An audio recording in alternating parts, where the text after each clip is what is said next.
We recognize the distinguished gentleman from the historic and great province of Cavite, Senator Francis Toltonandino. Thank you, Mr. President. Thank you, Majority Leader. Mr. President, fellow members of this august chamber, after conducting almost 5 extensive hearings during the last quarter of 2022, as Chairman of the Senate Blue Ribbon Committee, I have the honor to report out Committee Report number 19 in relation to PS Resolution number 120 and PS Resolution number 134 regarding the alleged overpriced and outdated laptops procured by the Department of Education, DepEd, through the Procurement Service, Department of Budget and Management. Mr. President, we scrutinized 5 sets of TSN, transcript of stenographic notes, consisting of 1,193 pages. 3 memoranda filed, various memoranda filed by undersecretaries of the Department of Education, former undersecretaries, and some members of the PSDBM, including Special Back number 1, voluminous pages likewise, Mr. President. The evidence gathered by the committee, Mr. President, consisted of 10,662 pages. 10,662 pages. Inaral po lahat yan, Mr. President. We came out with the committee report consisting of 197 pages, excluding the attachments, Mr. President. Mr. President, the COVID-19 pandemic has affected our lives in more ways than we have expected. And while we are yet to come to terms with the changes, the COVID-19 pandemic has pushed us back to break from our traditional ways of doing things and transition into doing every online, including the delivery of education. Mr. President, for the last 14 or 15 months, Mr. President, I've seen right in front of the Quirino Grandstand the temporary quarantine facilities consisting of several container vans. Kanina lang po, Mr. President, ginigiba na yung harap ng Quirino Grandstand to show the semblance of going back to normal. But Mr. President, hindi pa rin ho nakakalimutan ng education sector ang nangyari. And as you mentioned a while ago, Mr. President, there was an education summit conducted today, which we should all support. Mr. President, I've mentioned this, the education sector was one of the most adversely affected by the pandemic. At the time of the lockdowns, the pre-COVID baselines for the education sector, according to the Department of Education, can be summarized as follows. And the good Senator Sherwin Gatchalian will agree with these figures. Basic education, at a total enrollment of 27,770,263 learners from kindergarten to grade 12. Excluding the 21,786 enrollees in Philippine schools overseas, PSOs, resulting in a total of 27,748,477 learners in the country, of which 22,572,923 were accounted for by DepEd schools. In addition to the learners, the DepEd employed over 900,000 regular personnel, of which more than 800,000 are teachers. There were also about 10,000 contracts of service personnel in the various offices of the DepEd nationwide, according to adding some 300,000 private school teachers and personnel. Marami rin po, Mr. President, during the lockdown period na private elementary schools and high schools na nagsara na. Thus, basic education directly accounts for nearly 30 million learners, teachers, and personnel, not counting the ancillary services supporting the education system, including transport, food, and other services. This 30 million figure represents about 27% of the current Philippine population and is 20% higher than the total number of people employed in the services sector, the biggest employer of the country's labor force. To keep up with the demands of times, the 18th Congress passed Republic Act 11494, or the Bayanihan to Recover as One, or Bayanihan 2, which among others appropriated an amount of 4 billion pesos to assist the DepEd in the implementation of the digital education, information technology, and digital infrastructures and alternative learning modalities, including the printing and delivery of self-learning modules of the DepEd. A special release order, special allotment release order, SARO, was issued by the DBM on 11 November 2020. In the original proposal, Mr. President, and this came from the records of the committee, 2 billion, 400 million was supposed to be allotted to provide internet load, mobile internet load to some 3.2 million high school learners nationwide. However, weeks after the issuance of the SARO, DepEd requested an amendment of the project to be funded by the appropriations from mobile internet load for senior high school students to, quote-unquote, laptop for teachers, supposedly to ensure that teachers have the necessary tools to conduct classes through online learning. But this is not what happened, Mr. President. Unfortunately, rather than maximizing the amount to get the possible laptop for our teachers, officials of the then DepEd administration and PSDBM, for reasons known only to them, reduced the number of laptops to be procured from 68,500 to only 39,583. This was accomplished by simply increasing the approved budget of the contract, ABC, per piece from 35,036.50 to 58,300 through a new price market survey conducted by PSDBM. As a result of the reduction of quantity, less teachers received laptops and less students were reached and benefited from the program.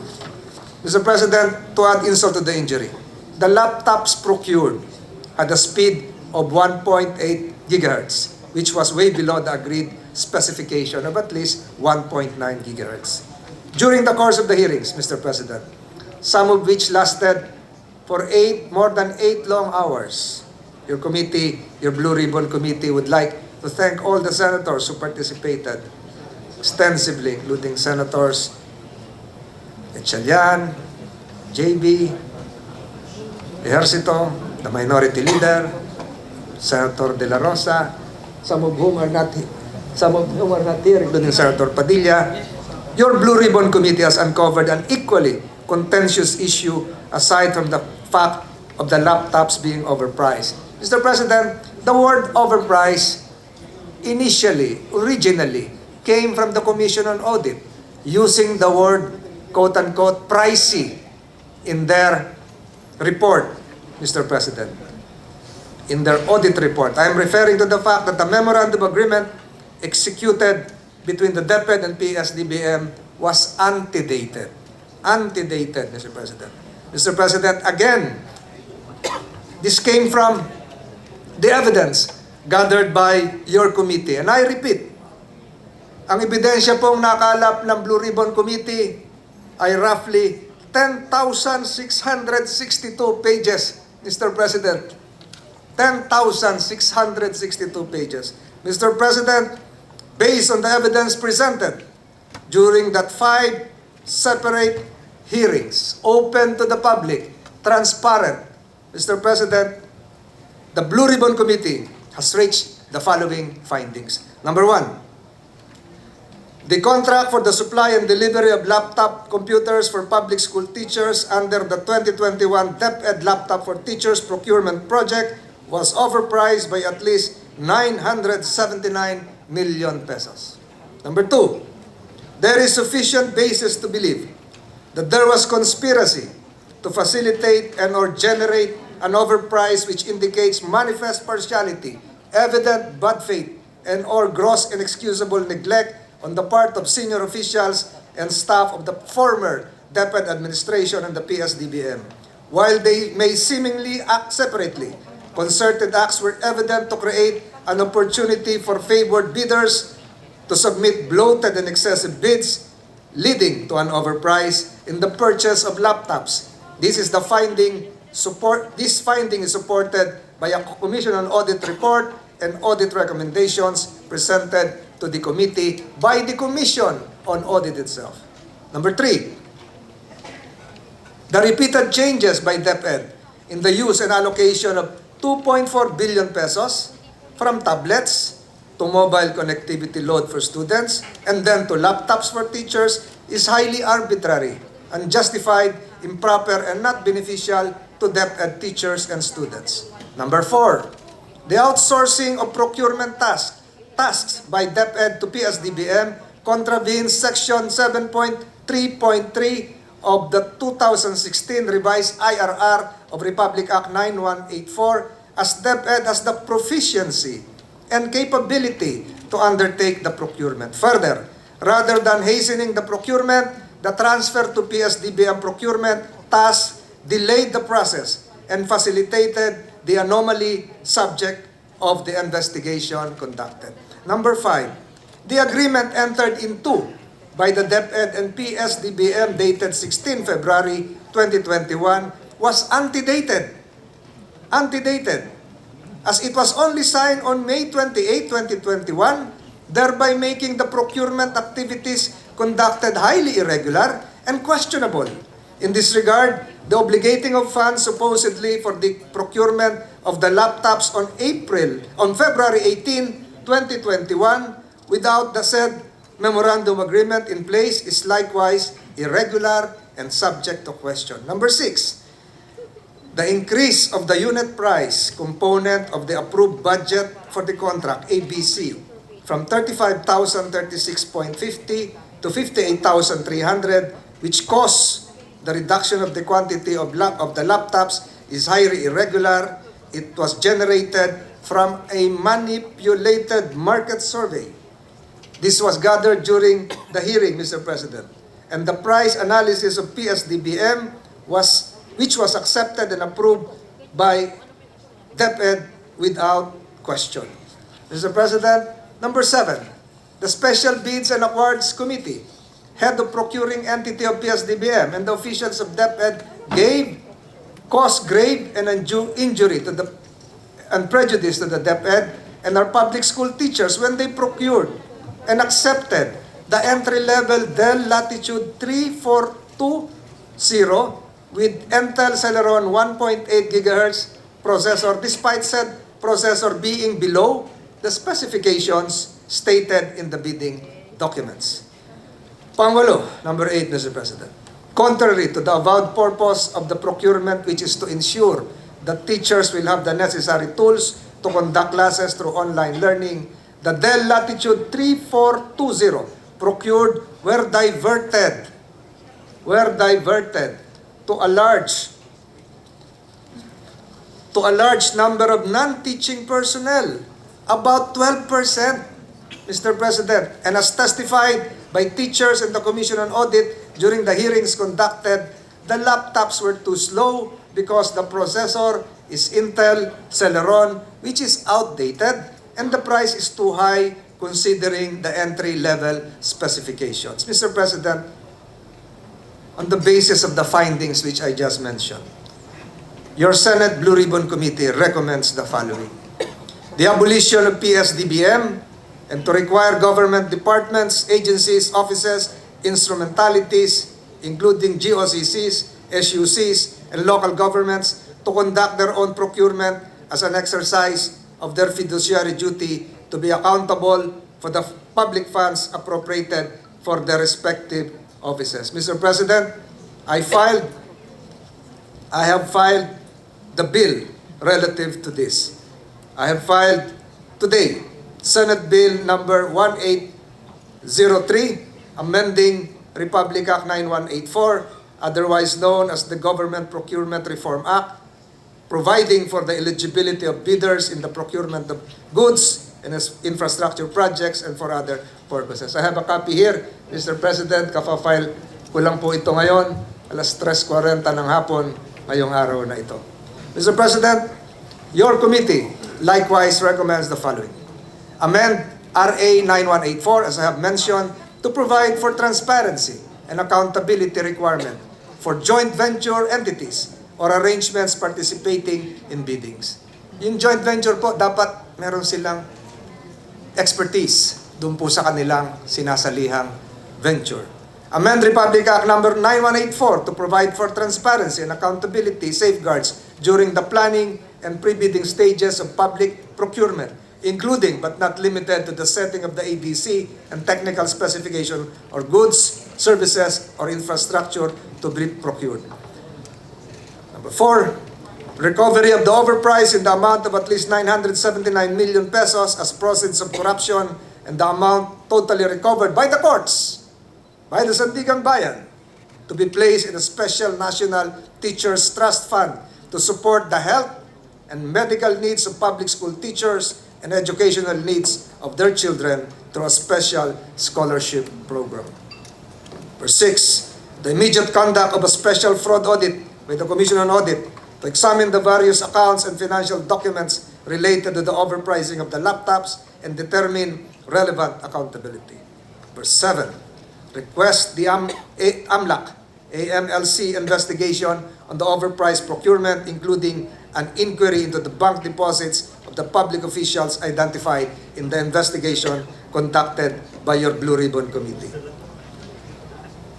Further recommendation is to request the BIR, the Bureau of Internal Revenue, to conduct a special tax compliance audit or a tax fraud audit inquiry to determine whether the proper taxes were paid on the income of the joint venture consortium partners. And finally, Mr. President, the filing of criminal and administrative cases against officials of the DepEd and PSDBM, which we mentioned in Committee Report number 19.